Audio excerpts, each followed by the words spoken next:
welcome to the clan match 3v3 between KC and TDF. As you I'll can dig see, up your Twitch stream. players are picking their sibs right now. They're working with their teams. They were given a draft, and we will be going over the map settings in just a moment. And the map settings the players voted on have been determined as turn length will be a 165 timer. We're starting in the ancient era on a Pangea map. They are only allowed to capture one city-state. They have to raise any of the others that they want to get rid of. The wonders Apadana, Venetian Arsenal, and the Mausoleum at Halicarnassus have been banned by the players today. And as far as religious choices go, Crusader and Defender of the Faith have been banned as well. Pantheons, God of the Forge, and God of the Harvest have also been banned. As far as civilizations go, Australia, Nubia, Persia, Rome, Scythia, Sumeria, and Zulu have been voted banned. And as said, the players have moved to their respective team channels so that they can work out what sibs they're going to be picking for today's match.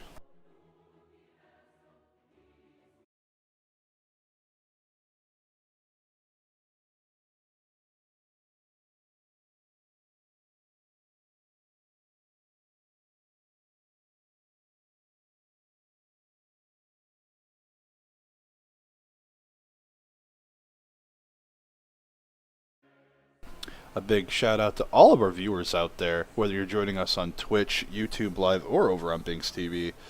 We're going to have an excellent match here today where we have amazing players on both sides coming to the table.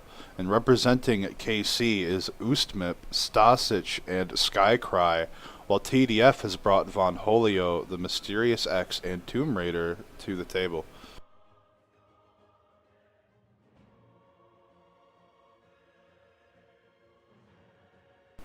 Yep, there's the mod down there for those of the viewers out there that are wondering.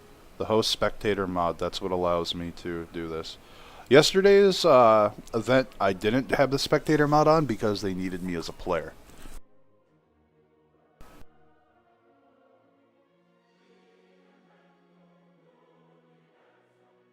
Have a couple of picks coming out. Mysterious X locking in Pericles, seeing that Ustmip went for Gorgo to balance out the grease there because, remember... Augusti, are you going to commentate with Cernus?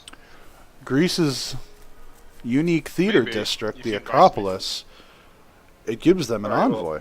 So I'll leave you guys be. I got a few things to do around the house this morning. I'll watch the Twitch and text in there if I need to. you can hear some of the admin staff in the background just making sure that the event starts without a hitch.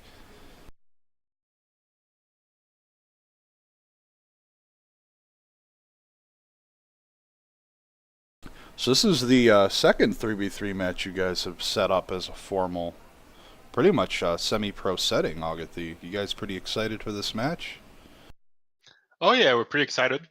I mean, most of us want to play in events generally, so even though CPL is an amazing place to just up in and play whenever you want, most of us like to plan a match and say, okay, we play together at that time.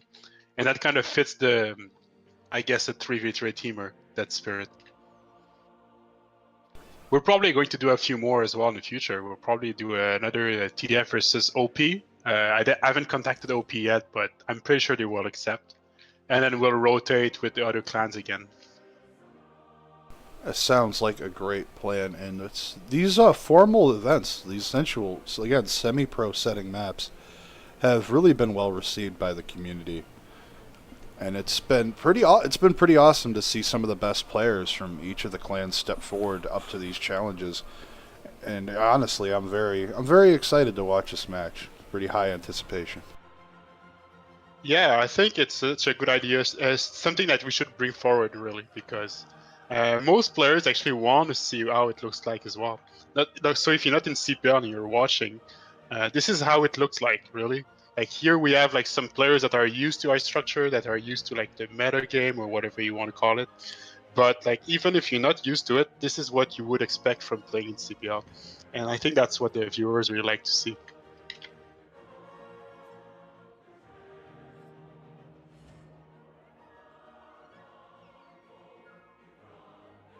We got a few really good players in as well.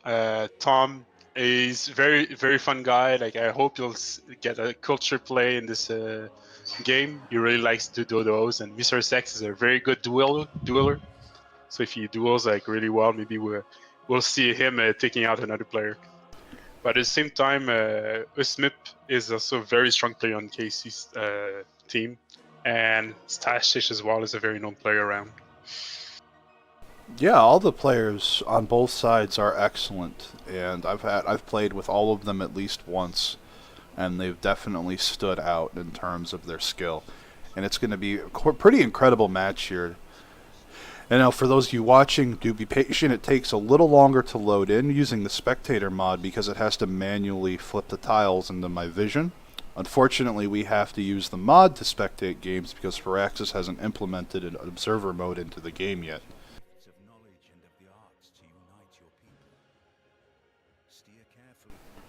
I understand what you're saying, but the host mod is important because it allows me to see the entire map. That is the purpose of it, not just to take first meets. But you're absolutely right. They did fix it to where in team games you don't get first meets for city-states.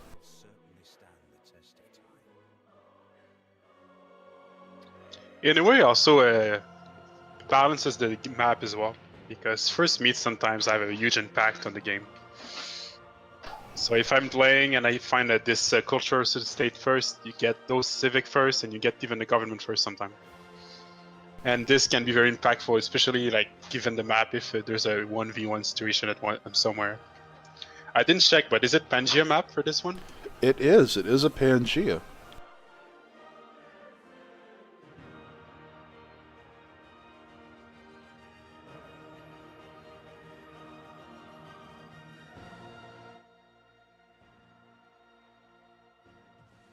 Alright, and we are loaded in. We're going to take a quick look around the map, make sure no one's in snow.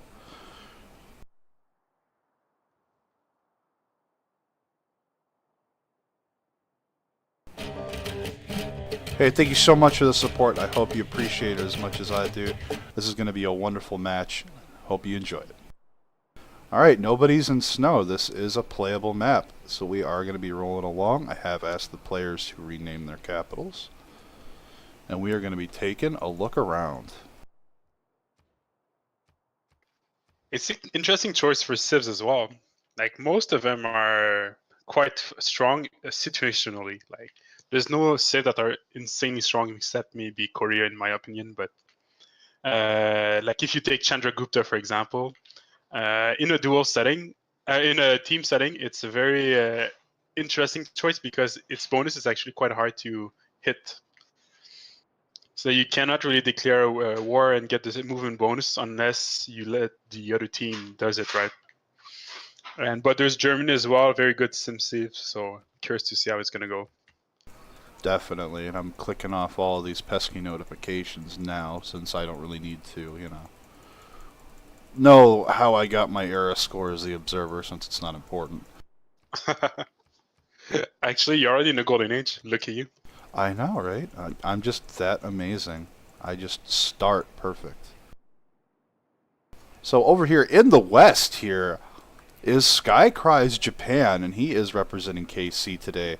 Has a horse nearby, some excellent hills, has a sheep pasture there, and the rainforest here on the Plains Hill that he will very likely be chopping. And remember, rainforest is half food, half production, while a woods is full production. Does have some more pastures out and about, 2 more horses to the north, one of the religious natural wonders to the far north. He's also in a Pangea by himself. Why not a peninsula by itself, I should say. So he should not be too threatened early on.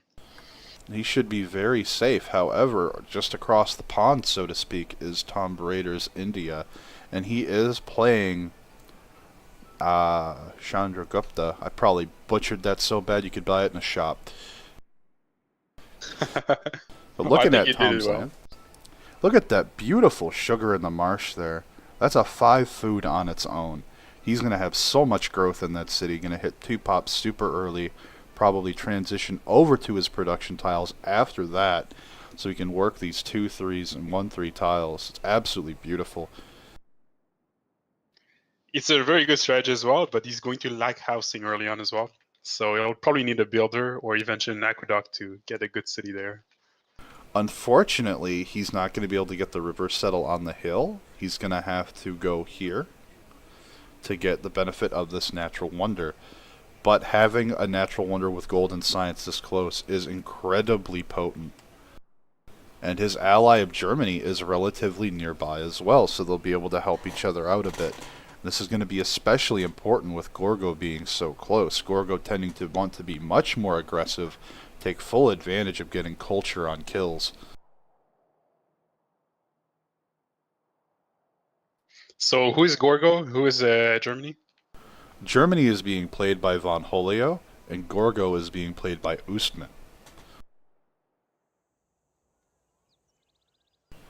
Look at these beautiful bananas. I mean, our Germany player is going to have to do a lot of chopping, but that's not necessarily bad. But because Magnus being introduced in Rise and Fall, that really changes things up a bit. We could see a whole lot of builders flooding out for our German player here. And like Magnus, you can get it quite early as well. If you just rush towards the civic booster that the First Empire, you get the first title right there, and then within like 15 turns or 20 turns, you get Magnus in your city already. So there's a few strategies that goes around it. If you just rush for 6 population, which is easy with bananas, then you can get the boost for it and basically do it on 2 or 3 cities as you want. Yep, and taking a look at Gorgo's start here, I'll answer that question in just a moment, Ms. Donian. Is you see these beautiful 2-2 tiles. There's a good pasture to work here. The beautiful, beautiful banana there, 3-2. Our Spartan player, pretty much, yeah. Our Spartan player here, as Gorgo, is going to have amazing growth. Tobacco right up there. Look at that, culture grabs right away by the city on turn 5. He can work that and get a super, super early Pantheon, unless someone swipes them all with goody huts. And to answer your question, Ms. Donian, I like that's why I usually have it to set go to for Pantheon 2000, early that's on, how much but the I find that lawyer the wants. tobacco tile isn't really the good way to do it. Like, so it's probably still taking the bananas. Because the value of a Pantheon is great, but in a 3v3 setting, you're not guaranteed a good Pantheon anymore. So like, it's not necessarily a good thing to rush it if you have teammates rushing it as well.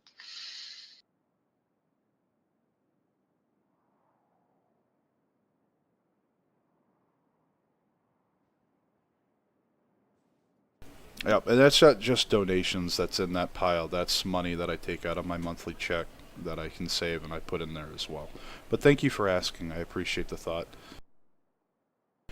And moving right along here, no one's in the northeast. We do have Korea here with plenty of land to her north. I say her because it's a female leader. I know Stasic isn't a woman. But look at this land he's got. Got a lot of some marsh here. The 3-2 banana here. Have some citrus at home and 2 pastures close by for cattle. That's going to be some really fast growth in these cities. And a whole lot of chops for Magnus as well. A lot of our players are going to have to go for bronze working because of all this jungle. I think so far Korea has the best spawn. So much land, you can do whatever you want, and growth also means more settlers out quicker as well. So he's probably going to spawn settlers and like be protected by his teammate, right? Because he's the same team as Gorgo. Yes, but Pericles is right down here, not that far away. And Pericles has a horse near the capital, and another one further up the river. So we could see Pericles try to horse Korea down. I think that would be the safest way to do it, but at the same time, he doesn't know where Korea is. And he's probably going to scout north once they find out where Gorgo is. My bet is they'll try to take Gorgo out as like team up, let's say Pericles and Germany player.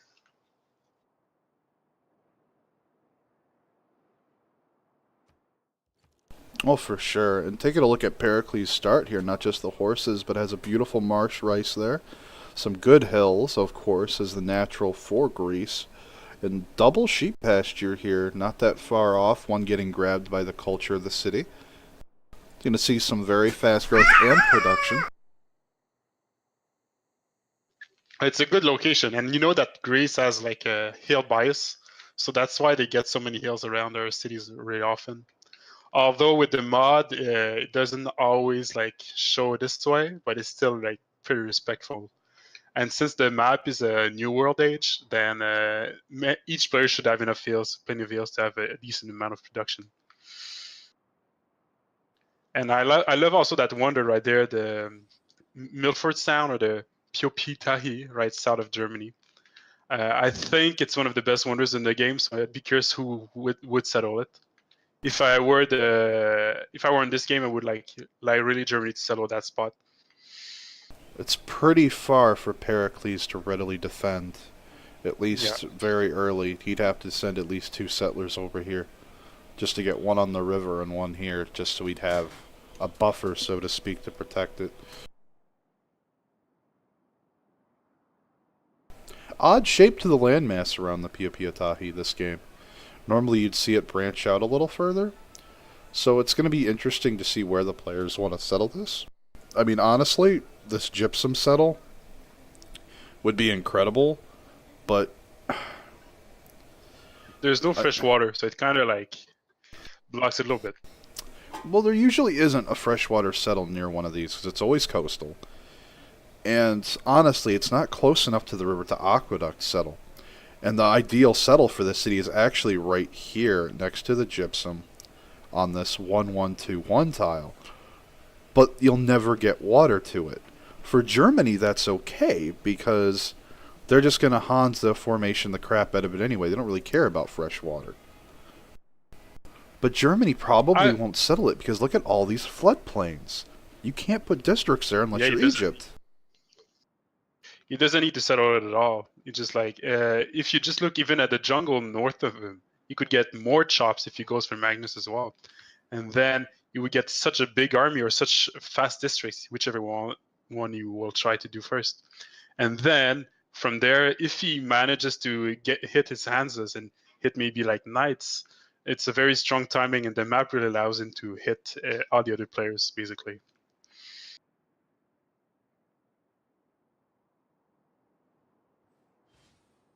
I'd really like to see Skycry do a 5 or 6 city empire on this peninsula. Just lock this whole area down and just sim.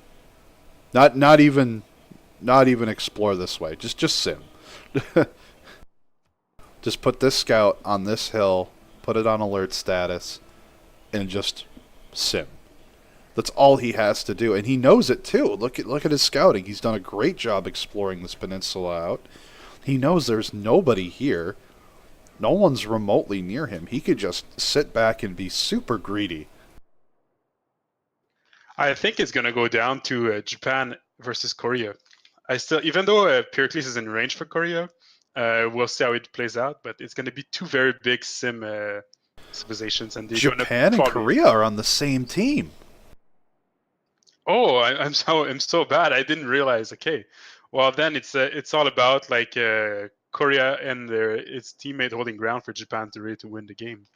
Because in a team game, if you get one player ahead, you could potentially kill all other 3 players, right? So it's a different mentality. Like not every player needs to be like very strong and very far ahead.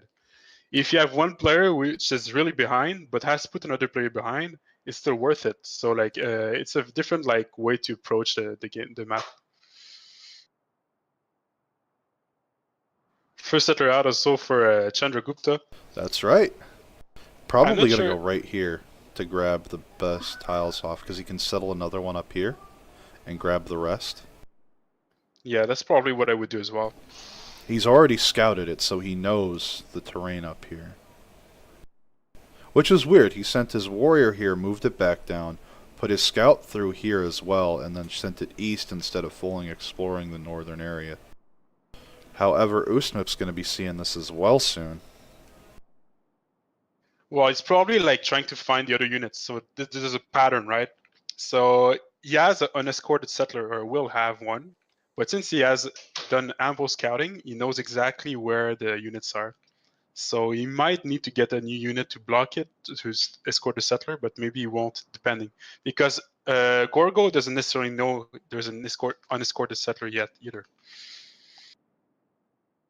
And I'd be very curious to see if he actually chooses to go for a religion play, Chandragupta, because there's a way to utilize a wonder for +2 adjacency for a holy site. But Chandragupta isn't that strong of a religious civ, even though they have this slight bonus with like step wells. God of the Open Sky picked up by Korea this turn as well, and that's going to be +3 culture in the capital after the pastures come online. Not much in the way of pastures outside of the capital, though, so I'm surprised to see that Pantheon picked. As you can hear, my daughter is just as thrilled as I am to be here today. Yeah, but the thing is, even if it doesn't have that many pastures, it still prevents the other team from getting it.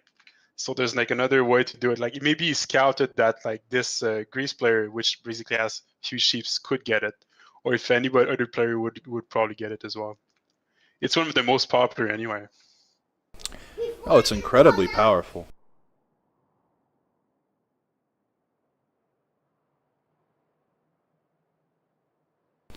Oh, the starting era That is is true, voted on by the Hombre. players. We actually tried a few times to get classical eras, even medieval and Renaissance eras, like game started lately. But players really often like to still start in the ancient. So we're probably going to do both for a while still. I played in Renaissance era like 2 weeks ago. It was a very fun game, but it was much quicker. So it just depends what you'd like to do. I'd like to see Lady of Reeds and Marshes picked up by our German player. He just has so much floodplains out here. He would get such a big city with a decent amount of production quite fast if he does so. And if he decides to also go for a settler in his capital city and bring it straight to his second city, then he could potentially make it even bigger than his own capital city. Just looking at the floodplains right there. And could even maybe get a Petra. Yeah, well, districts is not the only thing you have to think about. Even though it's true with Germany, like it's so strong. If you have an insane amount of population, you also get science and culture from the population, even though it has been nerfed. Hey, thank you so much for the support. I hope you enjoy the match as much as we are casting it today. Looking forward to an excellent match here.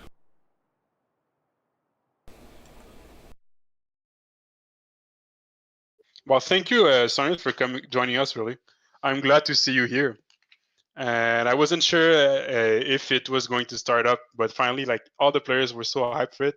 And even I think the whole community was quite hyped for that match. So I'm really expecting to get many people like commenting or asking questions about it. If you have any questions, feel free to really like message any TDF or any KC really, because most players in both clans really enjoy talking about like all those game mechanics and what their thought process is or after the match. Definitely, and yes, it is Ombre. I play a wide variety of games, not just Civ. Look at her on the map. Wow, Usmip is skirting the settler away. Must have kept it just out of vision. I thought Von Holio's scout would have seen it since it was on a hill as well, but I guess that is not the case. Hill vision's really finicky in Civ, I've noticed. It's a little bit better in Rise and Fall, but sometimes you can or can't see another unit that's on a hill when you're on a hill. And then there are some times when you can see the unit on the hill when you're not on a hill, which doesn't make much sense. Well, it's really weird because also the forest also influence the vision. So if there's a forest on a hill, you might be able to see the unit, but if there's no forest, then you might not be able to see it, which is a little weird the way it's designed, I guess. Although this settler is like in slightly trouble, maybe it's going to be delayed for 1 or 2 turns if he wants to settle exactly where the scout is for Pericles. Yeah, definitely. And Ombre, the Civs that were banned are Australia, Nubia, Persia, Rome, Scythia, Sumeria, and the Zulu. And those were voted banned by the players in the lobby, so these were not predetermined settings.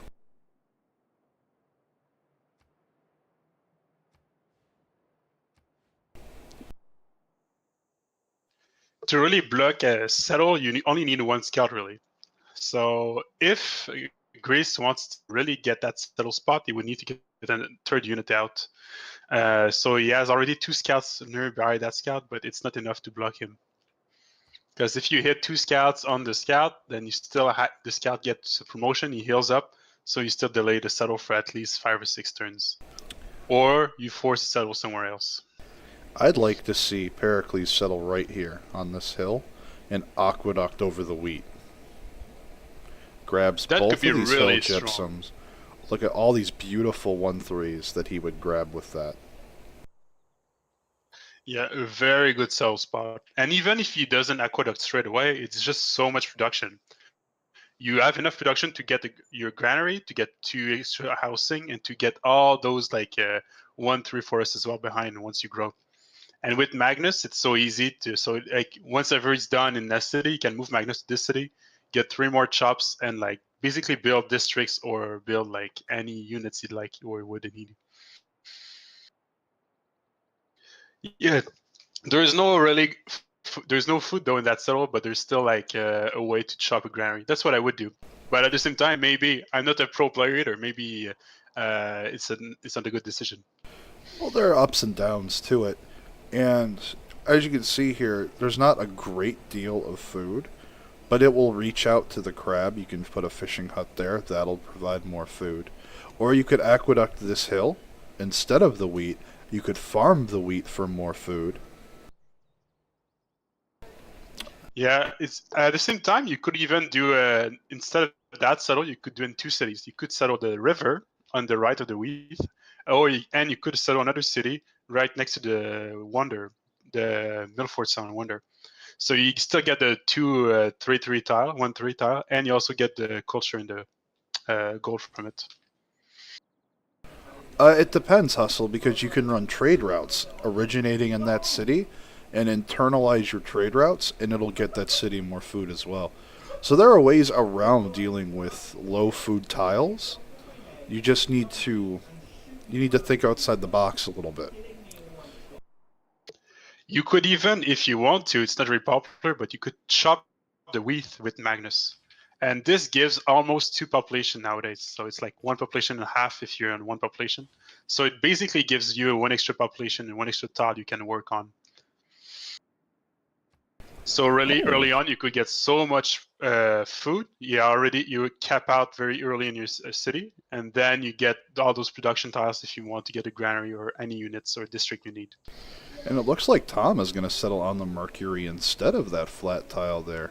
I figured he'd want the more immediate effect of the natural wonder tiles. However, this does open up the wheat settle for him. He might still buy the tile though, so he's not out of range. It's probably just an investment of 30 gold at this point of the game, or 35 gold. And given the fact that he could like just, and there's like that 1-3-1-1 tile as well next to the wonder, so that's probably what he would buy if I were him. Oh, absolutely. Japan getting his settler into position as well. Lots of rivers here for some fresh water. Unfortunately, they're right next to each other. But Japan doesn't have to echo away from being coastal. Having cities on the coast of Japan is easier to defend for them because their units get that combat bonus being in or next to coastal tiles. But Japan is so safe that I don't even know if you will need that combat bonus, right? And there's no other coastal civs besides maybe Chandragupta, right? So I don't think we will see much of naval warfare in this game. It's going to be really interesting to see the decisions the players make because the land is so oddly shaped. There's desert scattered all over the place. Like it looks like one of my kids picked up a handful of sand and ran through the living room with it. Ouais.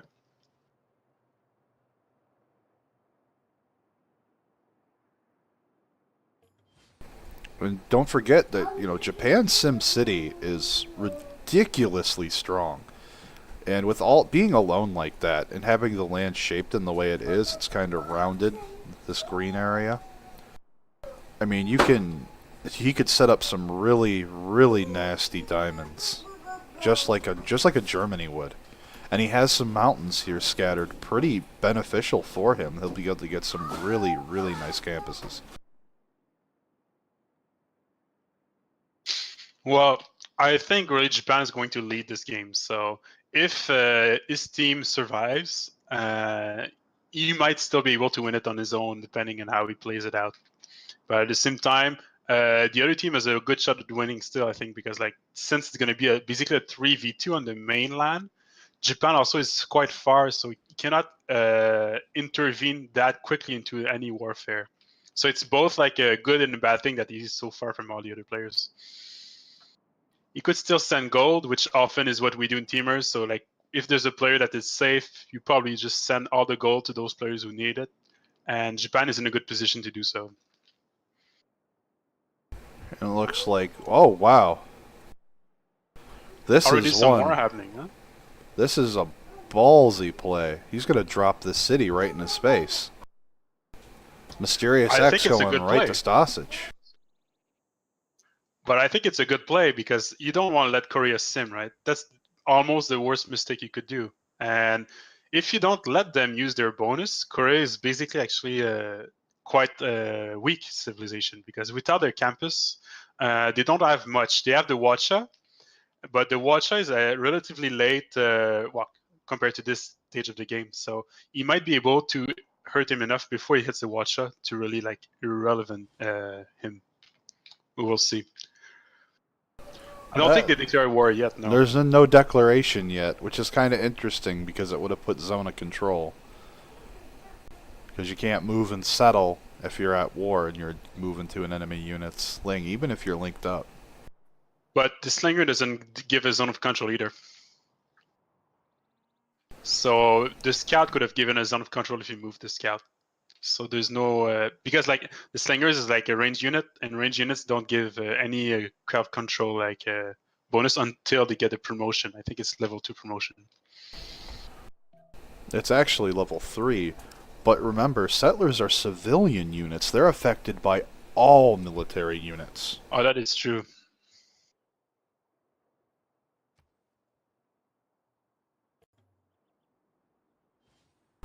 Yeah, Ombre, actually there is, and the famed American Scout Rush is a prime example of that. Some people still do it with Kree nowadays. So declare, take the builder. Take it. It's free. He has no movement yet, though. It's gonna be next turn. That doesn't make me want him not to take it any less. Alright, third settler coming out for Usmip. He's really taking advantage of that production there, and as well as the huge growth he has in his city. Actually picking up Earth Goddess Pantheon, so he'll be accruing some faith throughout the game.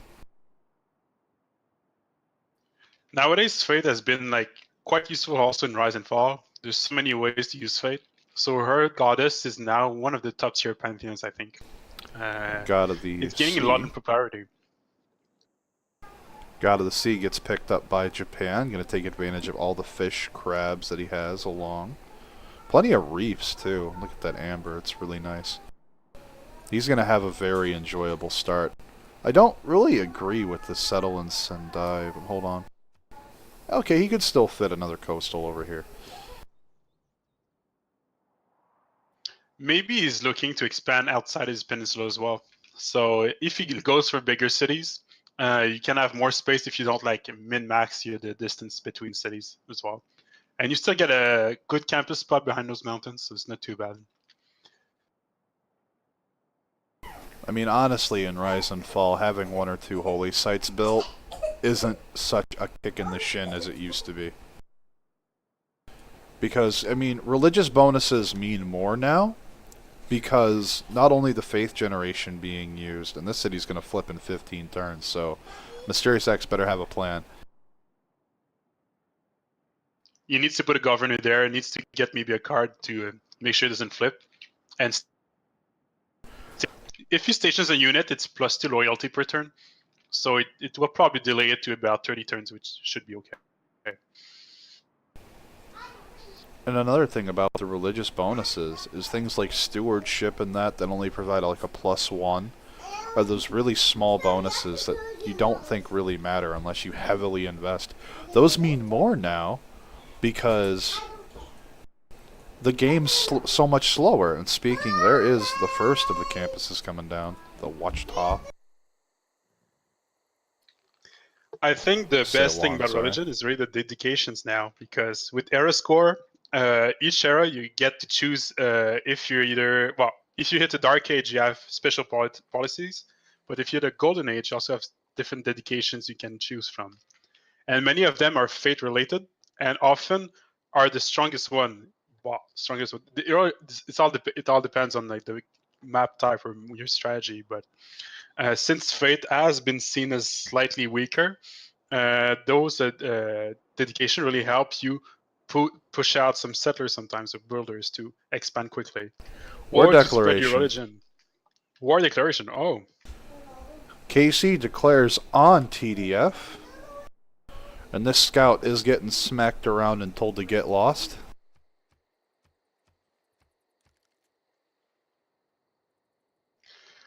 so in teamers you don't see war declaration that quickly sometimes, because you gave a bonus to the opposite team. When you declare war, you gain that like well, you get declared on, you get the half off on that one policy. But here, I think it was inevitable. Like that fort settle is basically like puts Korea on a very tough spot.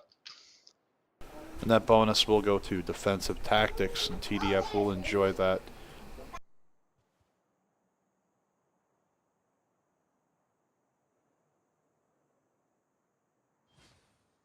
Archers being upgraded from the slingers in Ephesus here. We're going to see an archer rush.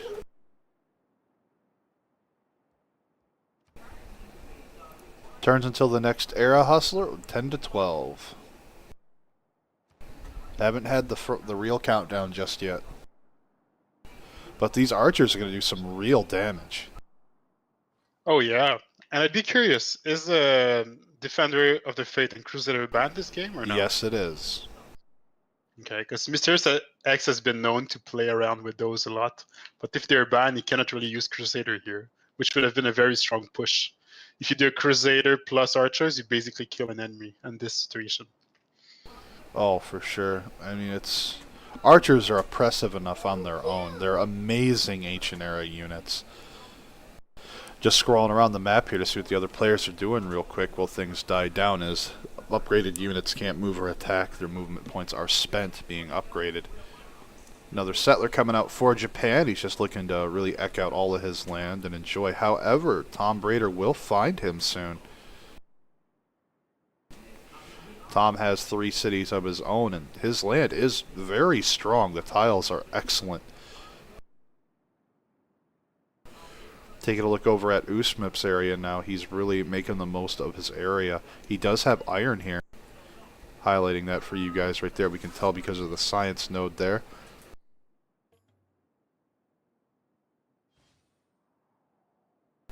Here we go, top of turn 20. We have archers coming online. We have warrior escorting the builder here. This scout is not going to get much done. Thing is, the map is quite big, so except for that Pericles against Korea, I think we still have to wait a little bit before we see any early wars, any early action. Oh, for sure. I mean, we're going to be keeping the map panned over there for the most part. We are going to take a quick look over at Germany here, who is being hazed a little bit by one of Usmip's warriors. But Von Holio has a warrior and a slinger over here, so that'll get cleaned up or chased off in short order. And he is going to see with this scout that this settler and warrior are coming to drop another city.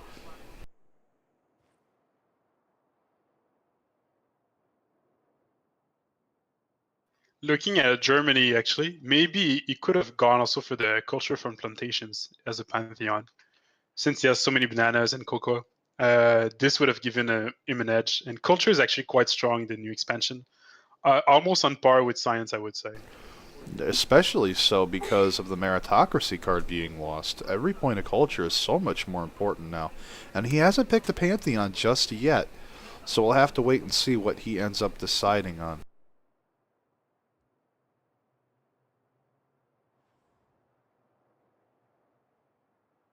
Archer actually fortifies in Ephesus. Rebellion's going to be in 11 turns.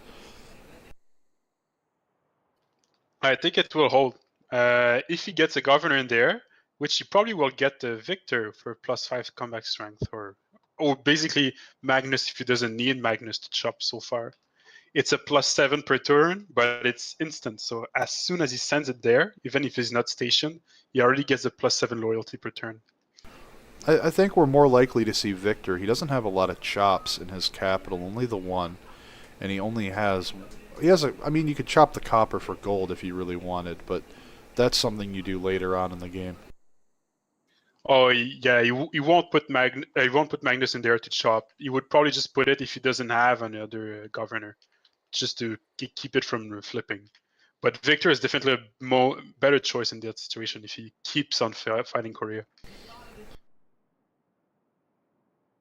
And Victor stations in only 3 turns as well, so it's actually quite interesting to see. Because like it means that within 3 turns, those 2 archers would be able to basically defend the city and pin down units, most probably. Well, that depends. Victor's starting benefit is giving the city +5 combat strength. He needs to be promoted to give the units in the territory +5. Well, yeah, but like I'm assuming that like if he plans on forward settling and he plans on using Victor, it could be beneficial to actually get this +5 quite early on. This is a very greedy push. It's greedy to the point I'm not even sure if it's worth it, but we'll see how he makes it worth. If he gets a few horses plus the +5 from Victor plus the +5 from the card, he could probably 1 or 2 shot the units very easily. And then it would put Korea in a very difficult situation. I mean, if he makes a hoplite to get the bonus for the era score, it would ensure him getting into a golden age, and that would prevent him from ever losing this city. That is true. That's actually probably what he's going to do. I didn't think about it. Because making your unique unit does provide you a hefty chunk of era score. And being the first to put out a certain unit, like the first to get an archer out, the first to get a horse out, you get a hefty chunk of era score for that too. And it's very, very monumentous. You get 5 points for making the first of a unit. Yeah, and he also gets 1 point for forward settling, which I find is funny. So he's probably guaranteed like a golden age for the first era. It's definitely going to be interesting. Germany having to make a handful more units as well here.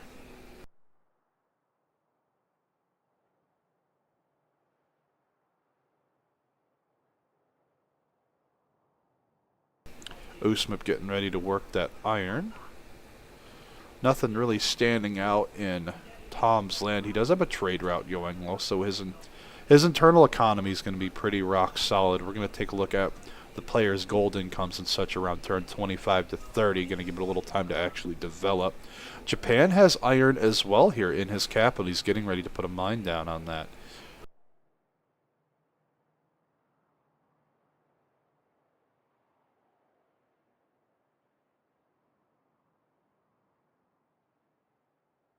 Yeah, I'm reading what one of the viewers says. It's actually very true.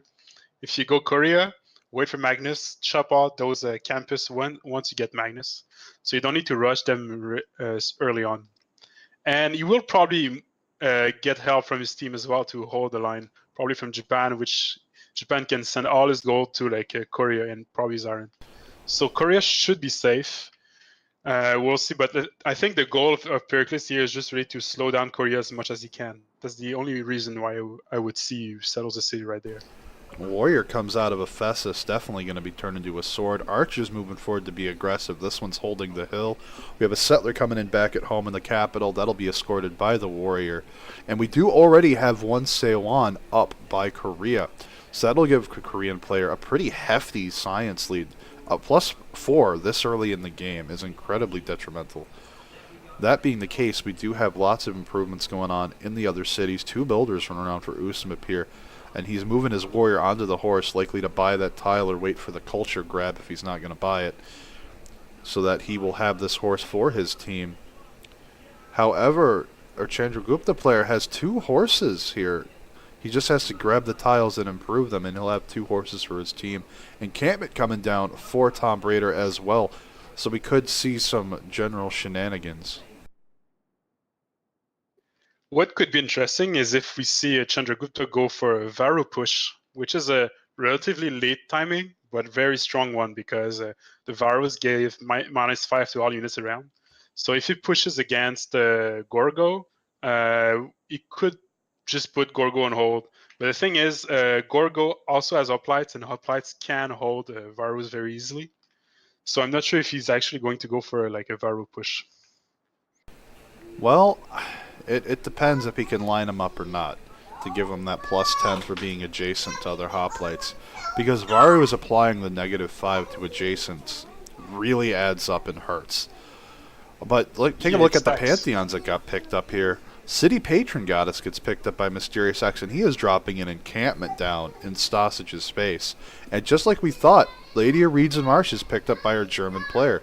He's going to have amazing growth in production in these cities early, and early game is where Germany's weakest, so he's really working to patch up the weaker part of his civ.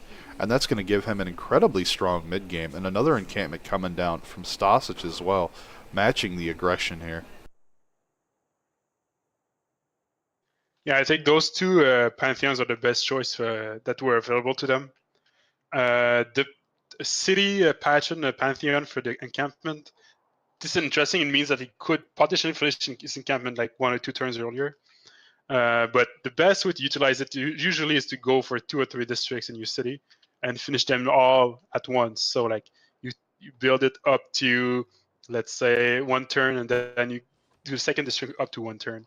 And after this, once it's over, you finish that 1 turn district, 1 turn district, 1 turn district to really abuse the 25% production boost. Alright, Slinger's getting upgraded into Archers. Mysterious X does get a hit off on the Slinger before it can move back and upgrade. So that will be a wounded Archer out the gate. Retreats his own Archer back since Stasic's Archer has a hill there to hide on. This is definitely... I'm not too sure if Mysterious X is going to be able to keep this aggression going. He must have a plan. I mean, he only has 2 Archers there and a Warrior. He wouldn't have done that if he hadn't something in mind, but I'm with you There's here. another encampment coming on back home. Yeah, so maybe he's going to rush a general. Did we see, is it the general rule A for this game? It is. They have to stay within territorial borders, but he does have a city in Stasic's space. So yeah, so he could use the general against Korea's cities, so maybe that was his plan in forward settling. But still, it's a very long shot because Korea, well, Usmip playing Korea is a very strong player, and he knows how to defend. Usmip is playing Gorgo. Who's the Korean player? Stasic. Oh, Stasic is a very good player as well, and he probably knows how to counter an early push like this. Yep, and there's a hoplite coming out for Usmip, just taking in that era score there. And we do have the era ending in 8 turns. We'll take a look and see who is going to end up where. Do you think anybody's going to try to go in a Dark Age early on or not? It's really hard to hit a Dark Age in the classical era. Just trying to build up naturally ends up putting you in a normal gauge usually, or a golden age in some cases. So it almost as if you'd have to shoot yourself in the foot in order to hit the Dark Age first. Yeah, especially in teamers, because you meet in with the All Spectator mod, you already have 4 score right off the bat on turn 1 for meeting the Spectator and 2 of your teammates. 3 error score. So then you only need 9 to get to a normal age. So that means that you need to find less than 2 wonders and like a couple lets. You have to be very detrimental to your scouting for that. Here we go, Archer coming back, taking a shot on the scout here. The scout's desperately trying to block this settle, but it is not going to work. 2 warriors moving up with the settler as well. That scout is going to have to get out of there. But if he can't see it from his position, but if he gets lucky, he could grab a builder here. And yes, there are 2 commentators for this game. I am joined by TDF's Agathy. Yeah, I'm supposed to be impartial here, but my team is in this, so I'll try to not cheer TDF too much. Could Japan get cut off from the rest of his team? Absolutely he could. But there is a lot of dead space here. And yes, a lot of this is flat, but getting units to go this far is very detrimental, and you don't ever want to try and do oceanic travel against Japan because they get a +5 bonus for being near the coast. So it's like fighting into a general, and if Japan has a general, you're in a world of hurt because that's a +10 combat strength difference at that point before any modifiers of support and flanking, before anything like anti-cavalry against cavalry, any of the counter units, and you only need a difference of 30 to one-shot a unit. So you're literally handing him a third of it by trying to attack over the water. And there is a second iron there for Japan. It's not online just yet, but he's going to have extra horses, iron to give his team, and that's invaluable. Even though he's off on his own, if he doesn't need those resources right away, all he has to do is kill this scout off of Tom's and just put some units here to block off this choke point, and he can just build up as much as he likes. And he's going to be able to give those resources to his team for their war. The only thing that is detrimental when you settle like Japan right now is that it's quite vulnerable to religious play, which I doubt we will see this game. But if Chandragupta decided to go religion, he could easily convert Japanese cities, since missionaries are quite hard to kill in water. You need boats to do so. And then if his other teammates decide to go for a religious victory, then that means you only have like 2 more players to convert or kill. So that could be an option. Where's the settler going to go? On the hill, maybe? I think it's going to go on the hill. I don't think it's going to go where the scout is. It's too far. That -20. The city will flip in 3 turns. He's probably going to go on a hill. He probably just wants to set up a front with Korea. Really, the goal of Mr. X is to delay as much Korea as possible and to make him as irrelevant as possible in this game. That being said, Stasic is walking a settler backwards here. He has tons of land to his north and knows it. So they're like, fine, you're going to settle in my face, so I got plenty of room back here. I don't care. I'm just going to hold you off and do what I'm doing. That is true. So I think it's almost a lost cause. We'll see. We'll see. Thing is, if he somehow manages to push, then it would put his team very in front of it. But looking at the terrain, there's some marsh if he wants to push. There's some forests and hills which Korea could utilize to defend. So it's going to be very, very hard. He probably needs knights at least to push into Korea. But by that time, Korea will hit his Wacha, as we were saying before. So Korea is the best defensive.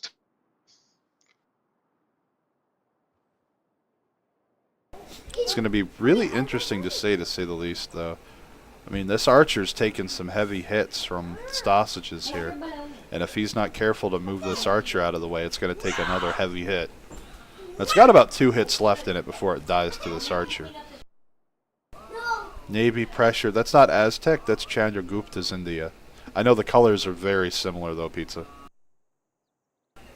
Oh, he does have more iron up here as well to give his team. So both teams have plenty of resources to throw around. And then the turnover happens, I'm going to go through the players and see what they have to work with as far as their gold income goes. Because if you're going to war this early, your economy is going to take a huge hit. In that sense, that's why I really like Japan's position, because Japan can finance his whole team, right? If he decides to go with all those fishing boats, he can make so much gold so quick. And he has this production from fishing boats as well.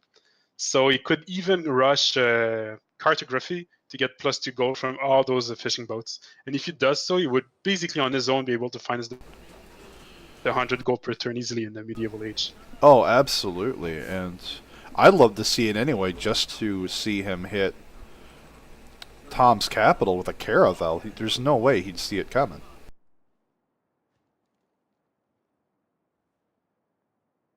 There's only 1 tile to hit Tom's capital, but could be enough because archers can't really push back caravels. You need like a bombard or something to really kill a caravel. You need artillery units to do that. Like, even catapults aren't going to... Well, catapults could do if you have a few of them. But you're going to need 4 or 5 crossbows to push off a caravel. Or a couple heavily promoted ones. But that's not going to be the case in this game. Von Holio upgrading his slingers to archers as well. telling Usmip's warrior to get lost. Those are my bananas. But it's just going to promote and laugh at him. Well, there's another unusual strategy that some players try as well. Is you can go for 2 bombards to get another boost for a tech boost, and 2 bombards can easily push back caravels. So if he decides to do so, Chandragupta should be safe. But I'm really curious to see the Germany against the Gorgo war as well, because it's going to pick up very soon. Like the That's a wars are lot quite of close. hoplites.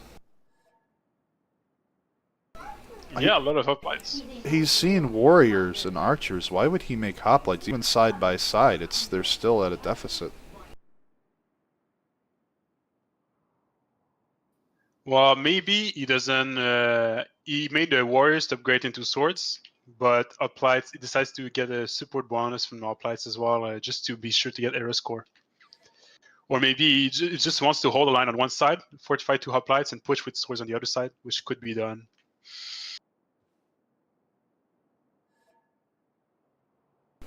And Mysterious X angry because he got first moved.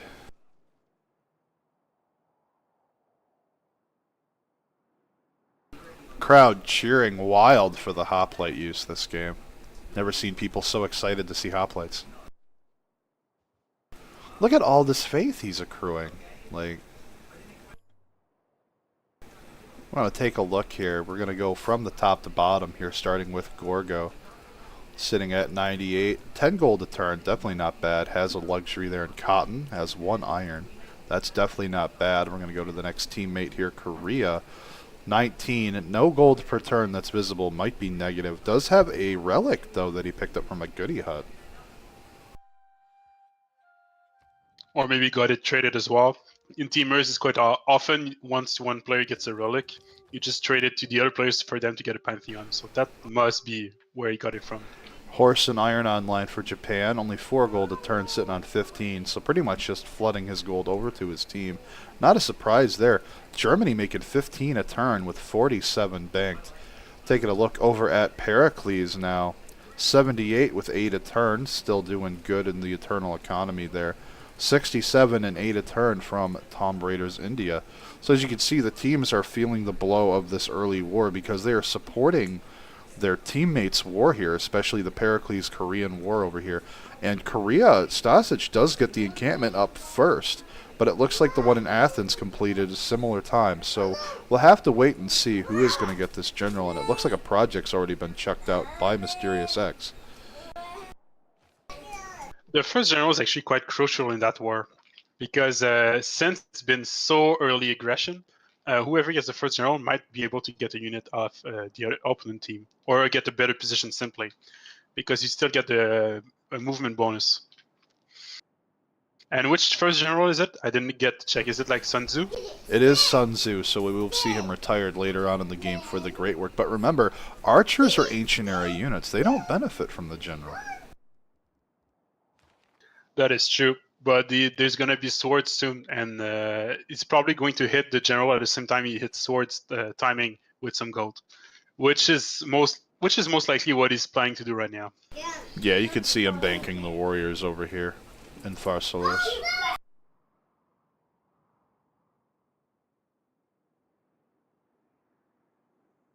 This early aggression, even if it doesn't get much done, anything to delay Germany Hansas is incredibly worthwhile as an endeavor. I'm very interested to see him just continuing to settle out into the... I think Gorgo's doing a really good job this game. Delaying Germany will really put his team ahead, because like Germany, yes, he has land behind, he could still expand, but he doesn't have that much he could push Gorgo out. So once it's pushed, Gorgo has all this land to himself. So Gorgo is securing basically his mid-game as well by doing an early push, because Germany won't be able to settle north anymore because of Gorgo. Germany has had no desire to settle north either, though. Did take Lady of Reeds and Marshes. These cities are going to grow fast. The floodplains are going to give production. Hey, thank you so much for the support. Hope you're enjoying the match. That is true, but at the same time, the way I see it is Gorgo really needs to get the land secured and like make sure that to keep both Germany and Chandragupta at bay. Because if he does so, his team will probably win. That's probably the mentality behind it. I'm gonna have to wait and see. Tom is kind of sitting back here watching this happen. Looks like he's more interested in simming up himself. I'd like to see him grab this horse and just make a couple of horses, nothing too major, and just make a little flying column here up to the north and sweep in, just to do a pillage run, if nothing else. You could go a few hours and take a city state as well, even though they buffed it in the upcoming. They already buffed it in the patch right now, but it's still doable with a few horses to take a city state if you want to. Absolutely, and Ombre, no, Macedon was not banned this game. It simply wasn't picked.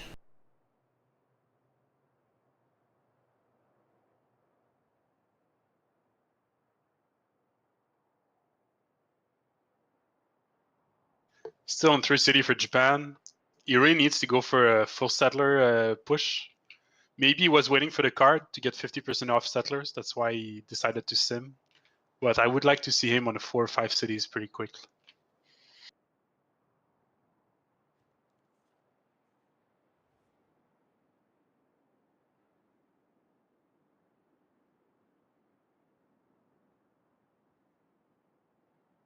Look at that, as iron in the This capital. huge mountain range as well. I've seen the huge mountain range as well. It's going to really be a 1v1 for Korea against Pericles. Because the mountain range really prevents the other players from coming in that quickly. There's a bit of a gap here, but it's all heavily wooded hills, and even horses are going to take a long time to get through. And at your question, Dunless, there's tons of good streamers out there in the CPL community just streaming great Civ 6 games. They're always looking at their chat if you want to ask them questions. If English is not your main language, we have streamers for all these different parts of the world, Russian, French, Chinese, Hangul, we have tons of Koreans as well. I mean, it's just absolutely incredible. We have people from all over the world. And they're all so helpful. If you watch their streams, ask questions, they're always more than willing to answer. I encourage you to stop by the CPL Discord. You definitely find some answers to your questions there. There are help and advice sections in the chat for chat channels specifically for people such as yourself that have those questions. I highly encourage you to stop by.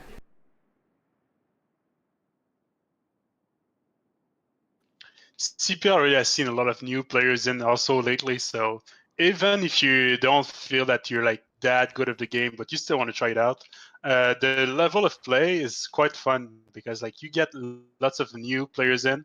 You can find like players which have little to no experience and players which have insane amount of experience, and you can basically learn very fast at your rate, at your pace in the CPL if you're looking to frequently. And Tom Brader does pick up Divine Spark as a Pantheon that did hit within the last 2 turns. And he is getting that second horse online. He has the builder over there already. There's more builders coming on too. He's really looking to sim through his lands, likely to chop all of these woods out and the deer to really get... Yep, there's the deer chop right there already. And Tom really likes to play the culture game as well. And this Pantheon tells me that he'll probably try to do a great people strategy, or at least a culture strategy. So he might try to compete for those with those Acropolis or those like great merchants or great engineers from all those players. It's going to be really interesting to see. And we have the Warriors coming back up here with the General that got picked up. So these are likely to turn into swords very soon. However, he has, what, 6 swords and a general? 6 swords and a general could really be a huge push in Korea. But Korea's getting a general of their own. They're only 10 points shy, so one project around the corner, and they'll be matching strength. And the defender, it's just like Risk, guys. Defender wins and ties because those hills are incredible. These marshes are very detrimental. You don't want to attack. You don't want to have your units sitting in them, so that's going to be harder for Mysterious X to attack into.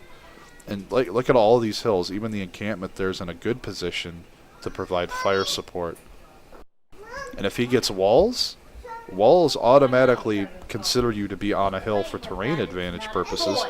And he'll be able to shoot out into all of these terrain spots from the cities and encampments, and it's going to be so hard to push into this. Even with the general with the swords, because Korea has a stockpile of warriors as well, likely to go the same direction. Both teams have plenty of iron. Yeah, I don't think he's going to manage to push in Korea, but I'm still like eager to see what he pulls out, because like I know like both players are very good, and so this kind of war often is to the move. So if there's like one slight move that is done wrong, you can really lose the whole front. So we'll see how it goes. Plenty more units with archers coming to line up here to haze Germany a bit here. Look at that, just a warrior fortified there on the hill banana jungle. A scout fortified here, just harassing the hell out of the German player.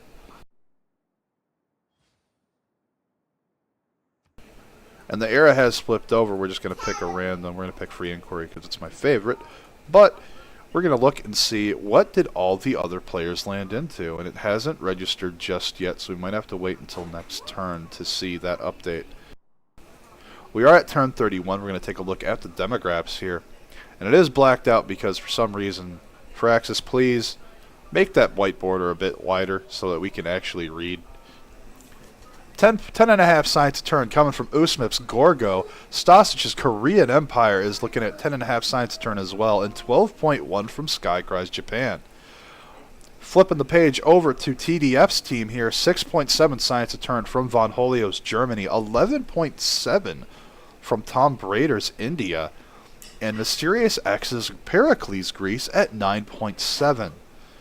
So things are a bit close. KC's team has the lead in science, but Tom's pulling enough science to get those key boosts for his team, and Mysterious X isn't too far behind. Taking a look over at the culture game now. Von Holio's Germany, 3.8. 9.8 for Tom Brader's India, and Mysterious X at 3.8 as well. So Tom really getting those key culture boosts for his team. KC's side of the coin, 4.3 a turn from Ustmip's Gorgo Empire of Greece. Stasic's Korea at 8.6 and 9.6 from Skycry.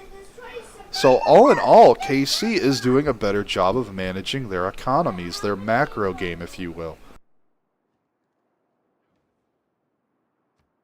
And remember that like anything early has an impact for the rest of the game as well. So if you get an advantage early, often you can snowball that advantage much quicker than the other players.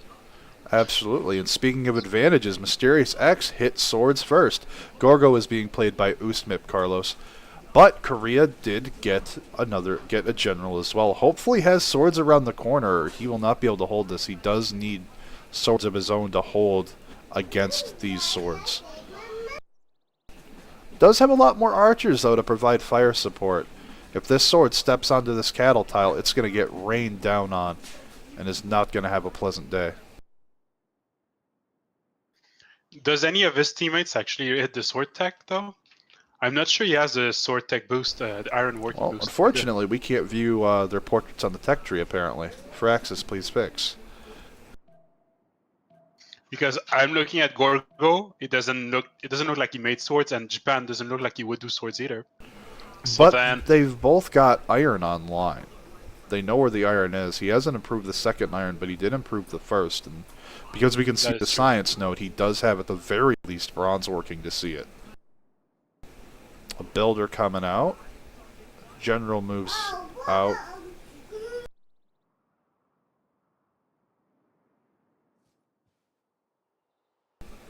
I question that decision.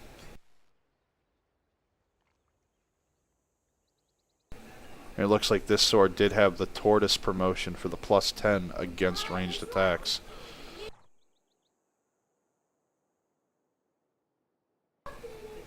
Got to see some swords upgrade here. Swords upgrade actually quite strong. That's what makes them really viable. Because like if you didn't get a bonus experience, like, or if you didn't get a level 1 with the swords, would be pretty much dead instantly. But they are quite tanky in a way, because since you can promote them level 1 easily, it makes them pushers basically, a little bit like Cav. And with the general here with 3 movement, this terrain is actually like passable. So like you could step on the tile and then go on a march, or go on a march and then possibly like go somewhere else after. So it's an interesting play from Mr. Sex. Korean player definitely in a spot of trouble. Was hoping to see him upgrade the swords as well, but this is not the case. Though Germany is being pushed as well, honestly. So we'll have to see which one basically is hurt the most in those 2 push. You think Aztec needs a buff? Have you ever gone around to your neighbors and or city-states and handed out flyers for the Aztec unemployment program? Then take all their population and turn them into free builders by smacking them around with the Eagle Warriors?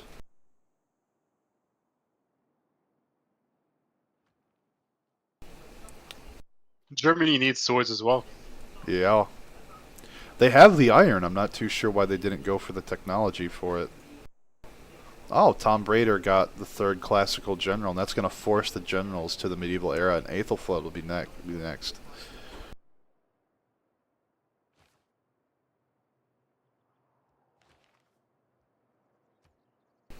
All 3 generals snatched up quick as can be.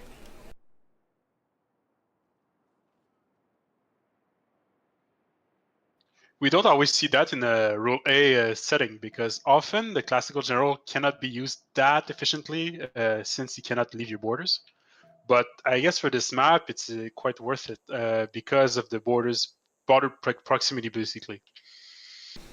I would really like to see this archer get back in that encampment before it gets smacked.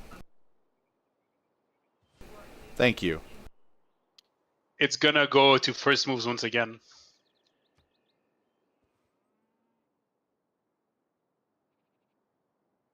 Last turn, Mr. Sex lost the first move. He tried to attack the warrior, which went on the hill. And he didn't hit the archer. Unfortunately, Stasic needs every advantage he can get right now. However, just chooses to fortify the sword. Mysterious X not rushing things, getting all of his units up there. Still has more warriors he can upgrade as well, which I hope he does. Oh, look at that. 50 damage to the city right there.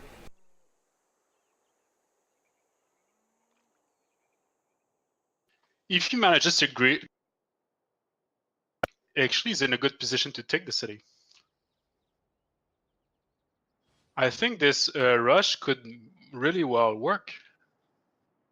It's a shame it's a capital city because he cannot raise it, but still, if he manages to take it and keep it, then it puts him ahead of Korea. Korea definitely on the back foot here, but so is Von Holio's Germany. Now he is holding on. He has a bunch of warriors here, archers to provide fire support. But these floodplains are going to become detrimental there. It's a -2 defense modifier. And pushing out hoplites is by no means easy, especially when there's all this jungle terrain. I mean, look at that. It's a +3 on its own, and God forbid they're on a hill, then it's a +6. Then they get the +10 for standing side by side that negates the 10 bonus that warriors get against anti-cav units. What Germany needs right now is a few swords and 2 mass archers to try to pin down some hoplites. Because you cannot really like hit them in the jungle where they're adjacent to each other. So Gorgo's doing a very nice play here. But I don't think he's going to manage to take a city. He doesn't have enough yet to really. And Germany did hit swords as well, so he should be fine. Like swords have a bonus advantage against anti-cav units. Anti-cav units have a bonus advantage against horses, and horses have an advantage against infantry units. It's going to be interesting to see how things play out here. Hopefully, Japan is able to do what they need to do to support the team here, because, man, it's looking pretty grim for Stasic. That being said, I mean, Germany being pushed this far on the back foot like this is going to cause some problems for the mid-game. He can't get his builders out to chop tiles. He can't move freely. He has to heavily invest in all these military units because he has all these hoplites pretty much sitting on his face. More archers being made at home. I mean, conscription cards, once the conscription card's slotted, there's no upkeep for these units. It's literally costing Usmip nothing to have these units stand around. That is true, and you also gain experience from fighting. So that's probably what he's hoping to get here. Oh, does pick off one of the hoplites in the center, but he quickly remobilizes and reforms the line. Well, Germany lost a warrior as well. And Usmip's going to get culture on kill because of Gorgo's innate bonus. So there is really no such thing as an irrelevancy war for a Gorgo player. As long as he's killing units, he's getting culture. And with culture being so much more valuable now... Oh, look, Stasic does have swords online. Even has a horse act out. Could definitely run that horse around to try and kill that pesky archer. Thing is, this whole time, Germany cannot also build the Hanses, right? So even if he fails somehow the push, it's still a win because he's delaying Germany enough, so he cannot hit the production bonus he would get from his usual Hanses. Definitely, but thankfully he did get good land for Lady of Reeds and Marshes, so as his land, as he gets more of these floodplains opened up, that's going to be a 3 food, 1 production tile. It's not amazing by any stretch, but it's certainly better than not having anything at all, especially with Hanses being delayed for another at least 15 turns, if not longer. That being said, another settler moving out for Usmip, really taking advantage of the space he's made to grab some more land. Tom's still sitting on 3 cities, no extra settler moving out just yet. Just focused on improving his land, it looks like, and really getting his internal economy established. Similar things can also be said of Skycry over here, but a horse and a chariot out, I wonder if we're going to see him go kill Jerusalem up here.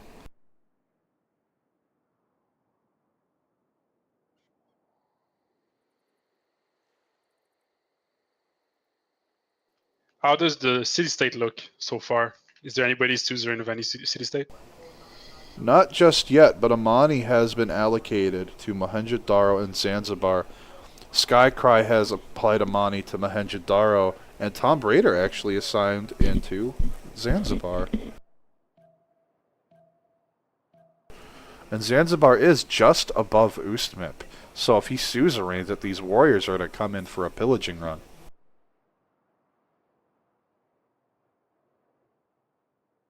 We're going to keep camera panned over on the war between Korea and Pericles here for the start of the turn, and then we'll hop right on over. However, KC has declared on Jerusalem.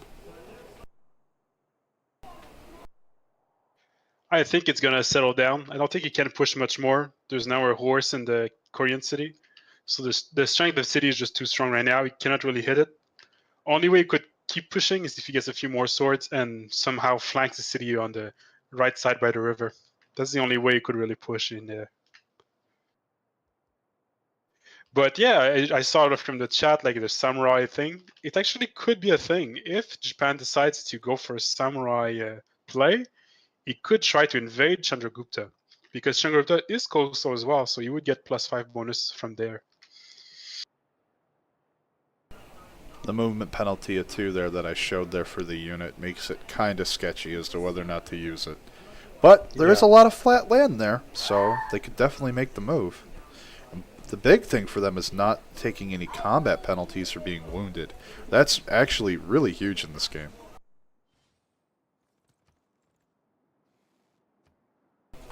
Have more horses coming online here. Archers taking shots at units. Sword promotes.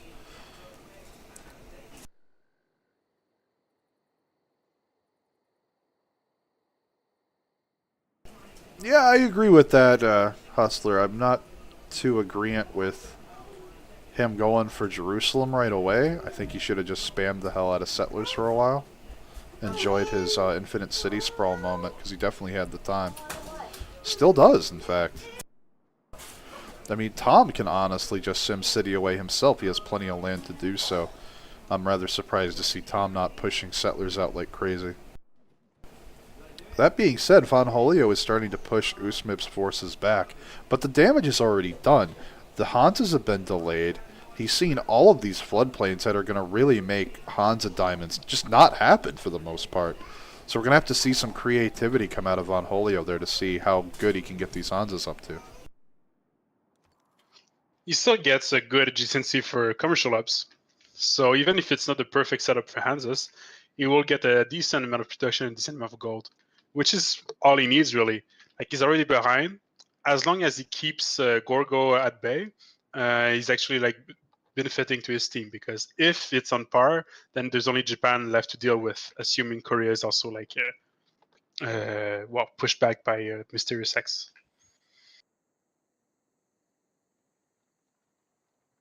I think both team have a really great game plan. So they're both. It looks like they're communicating a lot. They're talking to each other, and they know what other teammates are doing and what they're going for. And this is what I really like to see, because you can see that the Pericles push has an impact on the rest of the game as well, and that the Gorgo push has impacted the rest of the game as well. And that's an excellent point, Yoshi, that the gold per turn from all this cocoa in Germany's lands, it's 9 just on its own, is going to be absolutely incredible for him.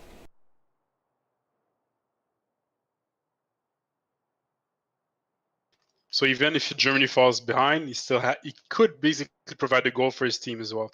So it's a good play, but at the same time, there's like a counter play to it.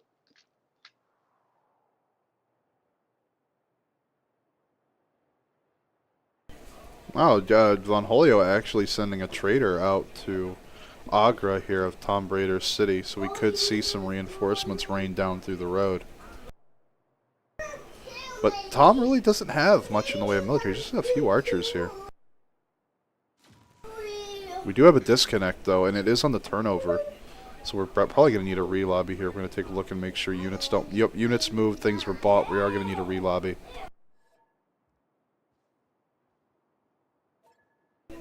And we are going to have to go back to turn 35 since we did disconnect on the turnover.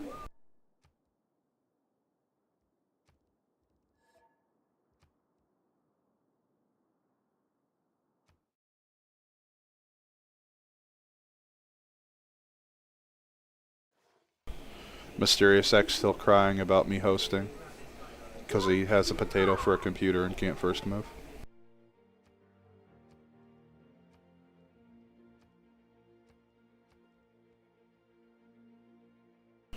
What do you think is Tom's game plan right here? He has only 3 cities so far. Oh yeah, I'm kind of disappointed in that, to be honest. I was really hoping to see him push out a ton of settlers or make a very aggressive play in terms of just maybe a handful of horses to do a flanking play, but I guess he's just working on his internal economy to try and support his team's war. I was looking at Mr. Sex, and the amount of gold he spent to push Korea, he couldn't have made it himself. He probably got gold fed up by Tom right now. So that might have not helped Tom to expand too freely. That's true in its own right, for sure.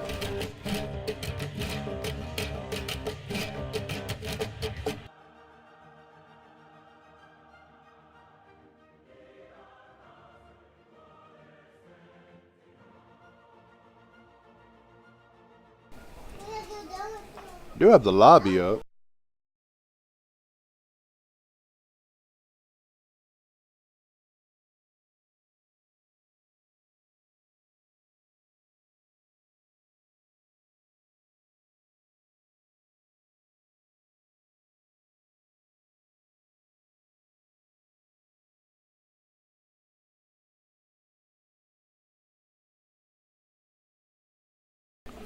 So what do you think about the choices some of the players made for their drafts? I mean, there was a large variety of things they could have chosen from. The bans were not that heavy by any stretch. I personally think that the Chandragupta pick is a mistake. If he was solely looking to fit the rest of his team, because you cannot really use its declaration war bonus. And all in all, if you wanted to play India, Gandhi is a better choice most of the time, because you give war awareness to the enemies, which is very strong in the expansion with the loyalty. system. But for Pericles and Gorgor, I'm not very surprised to see them. They're played almost all the time. They get good spawn bias, they get healed, and their Acropolis really helps to control city states, and they're quite cheap as well to make. I mean, I'm really surprised. Like, they had America in their draft, Mongolia, they had Arabia for a Mamluk timing, Brazil even. Yeah, I'm very surprised as well. But at the same time, like, we don't see those civs that often, so I'm quite happy to see it in the game as well. I mean, Chandragupta still has a few things going for him. He still has Varus, he still has his step well, so if he wants to play tall, or if he wants to go like more like a late timing, so if you want to go for a calf push or even like a culture play for a culture victory, it's doable with Chandragupta. It's just so late, so hard to pull out in teamers generally. So we'll see how it goes out. So At the same lobby up, time, this Sarnath. Korea. Yes, it is. Thank you.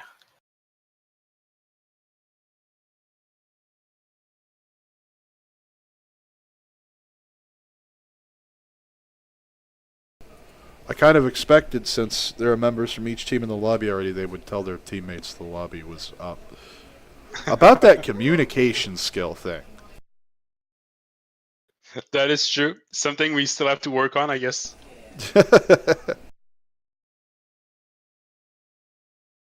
I'm happy to see Korea though in the game, because we don't see it that often. It's banned in many games in CPL, but while it is very strong, I don't find them to be strong to the point where they should be banned.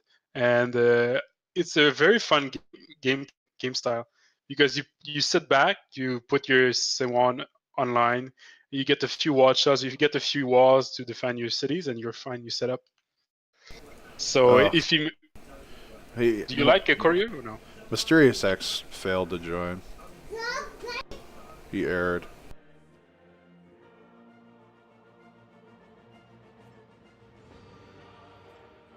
Is that another relobby? Yep, it's a go delete folders relobby.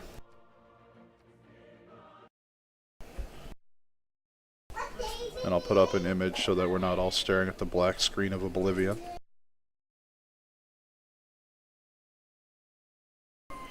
I don't like banning civs, to be honest, except with the exception of Scythia, Rome, and Australia. And the reason being is their bonuses are too strong. Well, there's like a few civs that like are still ban worthy. I find, like, if you take Scythia because of their double like military unit, it's the same way same reason why we ban Venetian Arsenal often, to prevent double boats being created. And there's some other like civilizations like Australia, which have like such strong bonus almost all the time. So if you take, for example, like the extra housing or the extra adjacency from appeal, all very strong bonus from Australia. So I would still ban Australia. Hey guys, what's up? Yeah. There are people here. I'm rebooting, so I deleted my folders. Welcome in, Amir. So are we getting ready for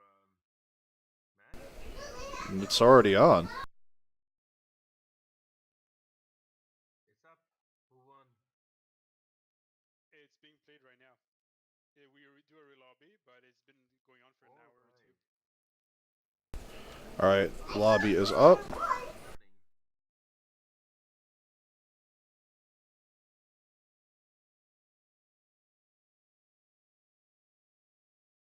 So any news? So far, it's a pretty tight match. So far, there's like two major wars. One is a 3v3. There's like a Germany against Gorgo war, which is milding down, but has impacted a lot of the Germany player. And the other major war is like Pericles against Korea, which is still ongoing. There's like right now, Pericles is pushing Korea. It's definitely interesting. I mean, The mountain range is really preventing much access from either team to support each other as far as the Gorgo Germany and the Pericles Korea fronts. Chandragupta's India and Japan they're off in BFE and can pretty much sim freely, and it's honestly a pretty balanced map overall. It really is. Definitely one of the better ones we've seen. Not only it's balanced, it's actually interesting as well. Like I've noticed, and maybe it's because I didn't have good maps before, but the new map generation, I really like it because there's like new ways that the Pangeas are formed. It's not only in one landmass. Often there's like a little bridge over there, or little thing over there. While sometimes it has ups and downs. While in this case, I think it has brought a very good, interesting map. Like you see, like Japan is on a peninsula by himself, so he can sim freely, or he can utilize some of his bonuses if he chooses to.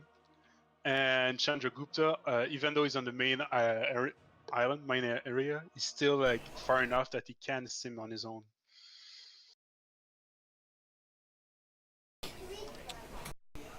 It's going to be interesting to see what decisions the players make. Both teams have iron, both teams have horses. I think we're actually going to see a slightly longer match than just a classical medieval match, honestly. Because I don't think neither war will have a conclusive decision to the game.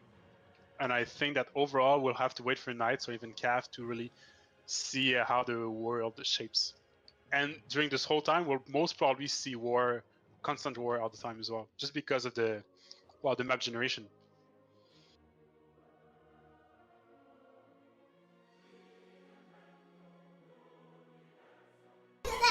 Just waiting for Tom to ready up and we'll be starting right back into this.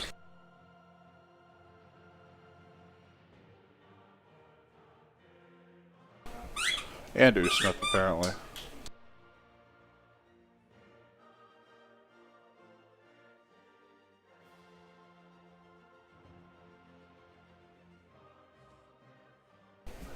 Just Usmit now? Come on! I'll be right back. The hell, why are people unreadying?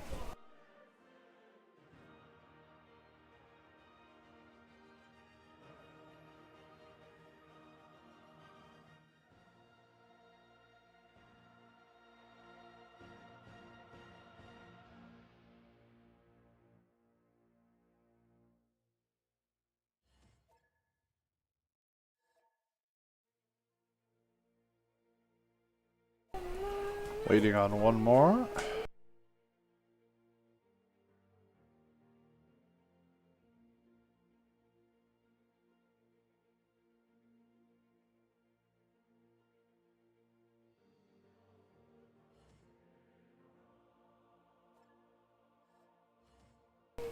Alright, here we are. We're loading right back into this. This is turn 35, so the players need to redo the war moves for that turn. They have to do the same moves they did before. So they're going to be working things back out, making sure that they do things in the right order to keep the integrity of the game. And we are going to be going forward. We couldn't load turn 36 because the disconnect, happened during the turnover. So if I tried to load that, it would cause a massive amount of desyncs to happen. So we're just going to have to redo turn 35. Unfortunate that it happens, but until it gets fixed, we are stuck with that.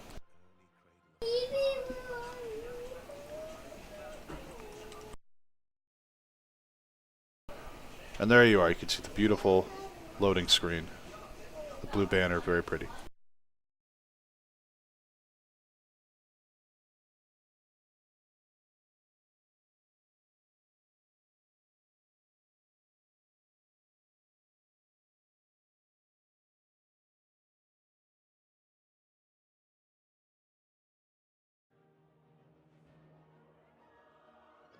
I'm back. Welcome back. We're loading in right now. Yeah, you chose France for the observer mod. Perfect. Yes. Get some notification. Yes, I get the extra diplomatic visibility. That's why you pick France for this.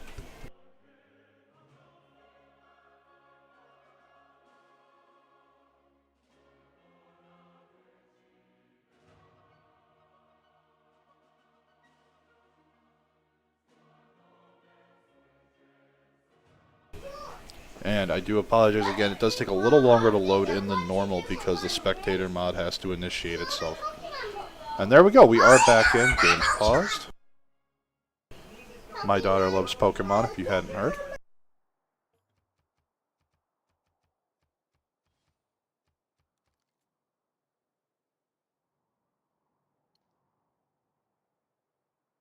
Delay as well. So like whatever you say, well, the image and whatever you say is like delayed by about 10 seconds. Yeah, I know. It's because I stream through a third party, Restream.io, and it allows me to stream to multiple platforms at once. And it has a built-in delay as well. Honestly, it's better as well because like it makes stream sniping much harder.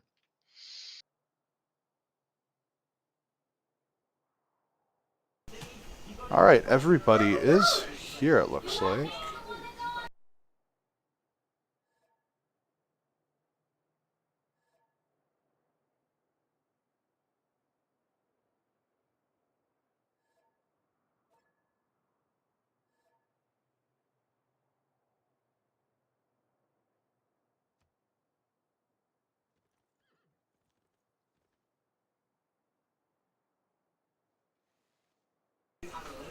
Yoshi. See, you guys, Yoshi's one of those players that when the game doesn't go his way, he CCs before he gets last, as you can tell from Twitch chat.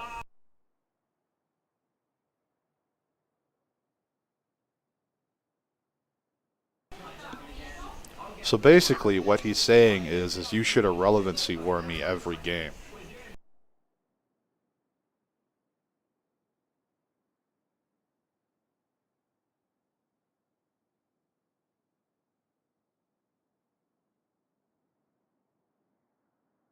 So we're like back about like one turn before, right? Yes, this is one turn prior, because we were going into turn 36 when the disconnect happened. And if I tried to load 36, we would just have a desyncing nightmare.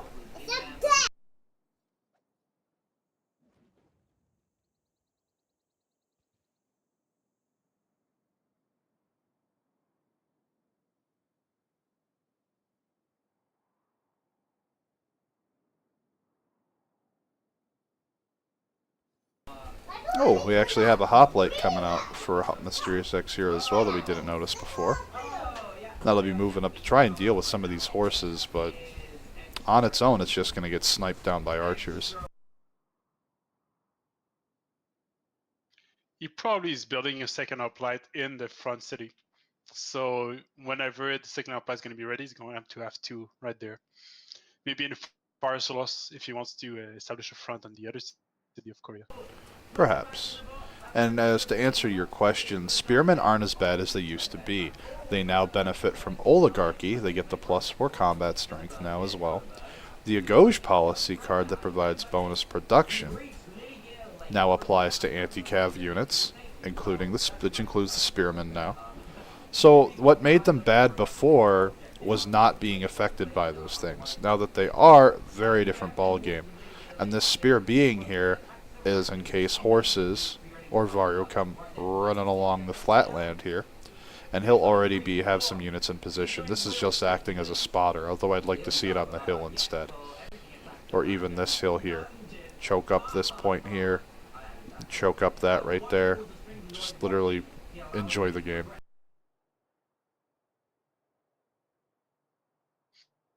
A good thing as well is they added a new unit in Rise and Fall. They added a pike and shot. So it means that your spearman, you can upgrade it to a pikeman, and you can upgrade him to a pike and shot, which used to be like a big problem in the base game because there was no real counter to cavalry for Renaissance units. But nowadays it's more worth to get the spearmen because you can counter cavalry push with them. Oh, easily. You can even attack into the cavalry with them. They have a melee strength of 55 against the Cavs 62, but they get the +10. So that's a 65 to 62 off the start. That doesn't include support or flanking bonuses or terrain advantages. And pike and shot with some field cannons backing them up, because it is the same, it is one tech later into field cannons. Cavalry are never touching you. It's just not going to happen. But you have to have the units in position. They don't move as fast as cavalry do. That's probably what he's anticipating, because that's the only threat really that could come his way. Even Varu push is too slow. Varus have 2 movement, so by the time they reach there, he would already have knights, or even maybe his own cav if he wanted to. And if he tries to swim them over, he needs the technology as well. He needs 2 extra technologies, which he probably didn't take yet. So, and it's not that clear. It would give him an advantage, because Japan has an extra bonus fighting on the coast. And even then, this galley's been skirting around for a little while. It went down through here, couldn't get past Mohenjo-Daro because it got the crabs, crab. But now it's going to go around the north.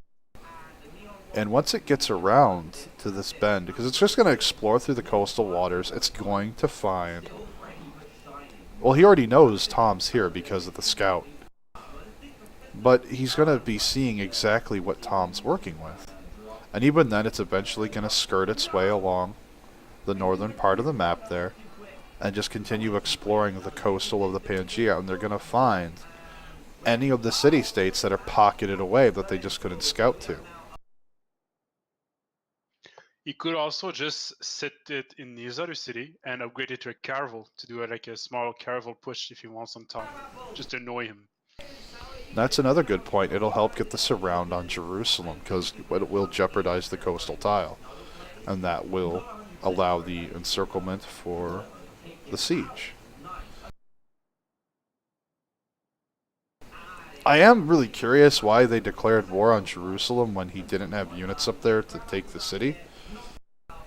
I'm assuming he's wanting to farm experience, but if that's the case, he should have had this fortified on the hill. Maybe they wanted to refresh the quest as well. Sometimes players do that. They declare war and then peace after 10 turns to get a new quest. So if it's the case, that means they want to have Jerusalem on their side and they're planning to do some religious play and not conquer it. But I'm not sure it's the right play. This war though is going pretty heavily.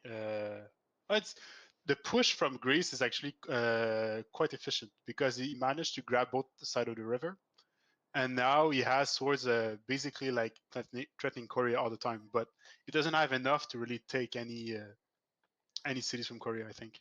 Definitely needs a backup plan for this. If he hits crossbows, which I doubt he will hit that soon, he could potentially push. Crossbows and swords have a really good timing, and knowing he didn't go for horsemen at all, maybe he's belining crossbows right now. And if he has 2 or 3 upgraded archers, he could potentially pin down a few swords, a few horses from Korea.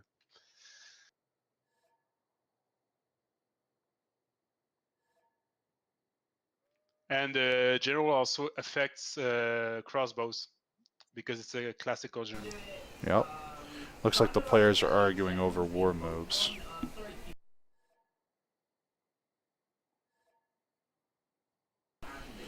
Alright.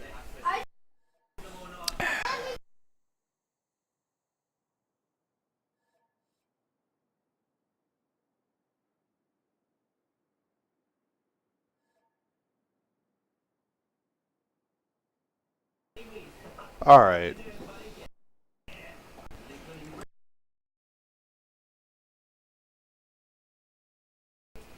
Easiest way to prove this, I'm going to put a small break in the stream, which will force this to a past broadcast, and I'll be reviewing that. I'll restart the stream right away. And when it's chucked into a past broadcast, it'll let me look over it, and I'll be able to make the judgment on that. So you're going to see a small brief in the screen, so please stand by.